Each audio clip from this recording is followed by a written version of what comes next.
ఇప్పుడు తెలంగాణలో అయితే అందరి చూపు జూబ్లీహిల్స్ బై ఎలక్షన్స్ మీద ఉంది. యావత్ దేశం మొత్తం కూడా ఈ జూబ్లీహిల్స్ బై ఎలక్షన్ గురించి ఎదురు చూస్తుంది. ఎందుకంటే జూబ్లీహిల్స్ ను కంచి కోటగా మార్చుకున్నటువంటి మాగంటు గోపీనాథ్ గారు చనిపోయిన తర్వాత ఆయన కుటుంబ సభ్యులే రంగంలోకి దిగిరు. ఆయన సతీమణికి బీఆర్ఎస్ పార్టీ టికెట్ ఇచ్చింది.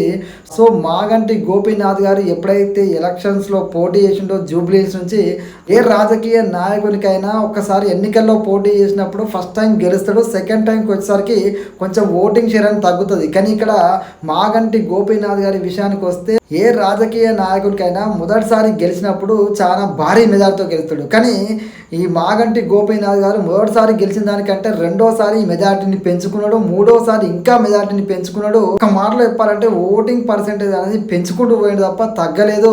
ఇది మాగంటి గోపీనాథ్ గారి ట్రాక్ రికార్డ్ ఇన్ జూబ్లీహిల్స్. మరొక వైపు జూబ్లీహిల్స్లో యంగ్ డైనమిక్ లీడర్ అని పిలువబడే నవీన్ యాదవ్ కంటెస్ట్ చేస్తాడు.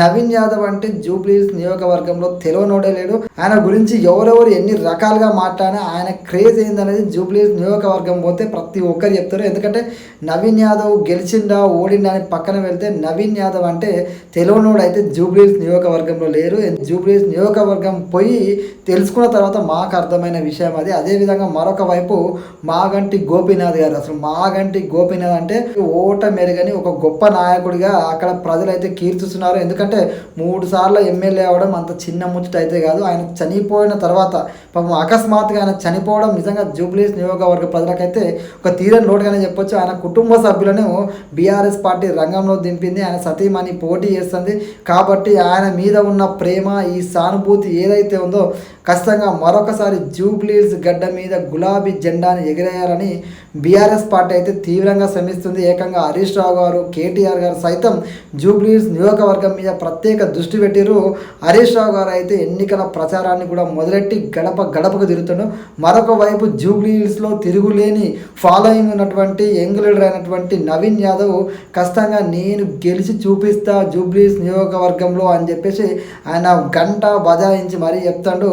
రేవంత్ రెడ్డి గారికి జూబ్లీహిల్స్ నియోజకవర్గంలో గెలిచి ఆ గిఫ్ట్ను పంపిస్తా, ఎందుకంటే ఇక్కడ ఉన్న ప్రజలే నా నమ్మకం, నేనేందనేది ఖచ్చితంగా మీరు ఈ జూబ్లీహిల్స్ ఎలక్షన్ తర్వాత చూస్తారు అని అంత కాన్ఫిడెంట్గా నవీన్ యాదవ్ అయితే కనబడుతాడు.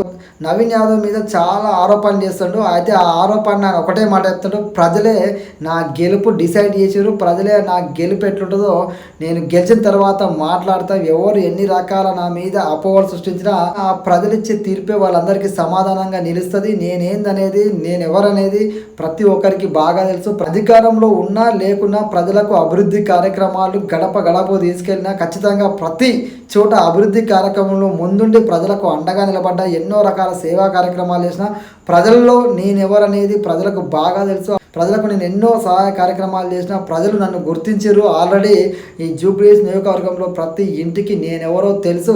నా గెలిపే అందరికీ సమాధానం అవుతుంది. నేను గెలిచి ఆ గెలుపుని రేవంత్ రెడ్డి గారికి గిఫ్ట్గా పంపిస్తా అని చెప్పేసి నవీన్ యాదవ్ గారు అయితే చాలా కాన్ఫిడెంట్గా కనబడుతున్నాడు. సానుభూతి అనేది ఈ జూబ్లీహిల్స్ నియోజకవర్గంలో పనిచేయదు, ఖచ్చితంగా అభివృద్ధి మాత్రమే పనిచేస్తుంది. అదేవిధంగా నవీన్ యాదవ్ చరిష్మా మాత్రమే పనిచేస్తుందని నవీన్ యాదవ్ స్పష్టంగా చెప్తాడు.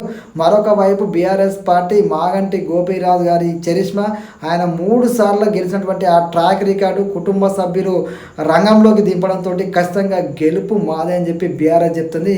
ఎవరు ఎన్ని రకాలుగా మాట్లాడినా జూబ్లీహిల్స్ నియోజకవర్గం అయితే ఇప్పటిదాకా తెలంగాణలో ఏ నియోజకవర్గంలో జరగనటువంటి ఎన్నికగా టఫ్ ఫైట్ అయితే జరుగుతుంది. ఖచ్చితంగా చెప్పాలంటే నువ్వా నేను అన్నట్టయితే ఇద్దరి బలాబలాలు చూస్తుంటే ఆ రేంజ్లో ఉన్నాయి. ఎందుకంటే నవీన్ యాదవ్ ఎంత బలవంతుడు కాకపోతే ఆయన మీద అన్ని ఆరోపణలు వస్తాయి, ఒక్కసారి ఆలోచన చేయాలి. ఎందుకంటే ఆయన అంత బలంగా ఉన్నాడు కాబట్టి ఆయనకు టికెట్ రాకముందు నుంచే ఆయన మీద చాలా వరకు విమర్శలు స్టార్ట్ అయినాయి. అంటే ఆయన ఎంత బలంగా ఉంటే ఆయన మీద విమర్శలు స్టార్ట్ అయినాయి మనం కూడా ఆలోచన చేయాలి. మాగంటి గోపీనాథ్ గారి ట్రాక్ రికార్డు కూడా అంతే బలంగా ఉంది. ఎందుకంటే 3 సార్లు పోటీ చేస్తే గెలిచిన ప్రతిసారి తన ఓట్ల శాతాన్ని, అదేవిధంగా తన మెజార్టీని పెంచుకుంటూ గెలవడం అనేది నిజంగా రాజకీయ చరిత్రలో ఇది ఒక హైలైట్ అని చెప్పాలి. ఆయనకు కూడా తిరుగులేని చరిష్మా అయితే ప్రజల్లో ఉంది.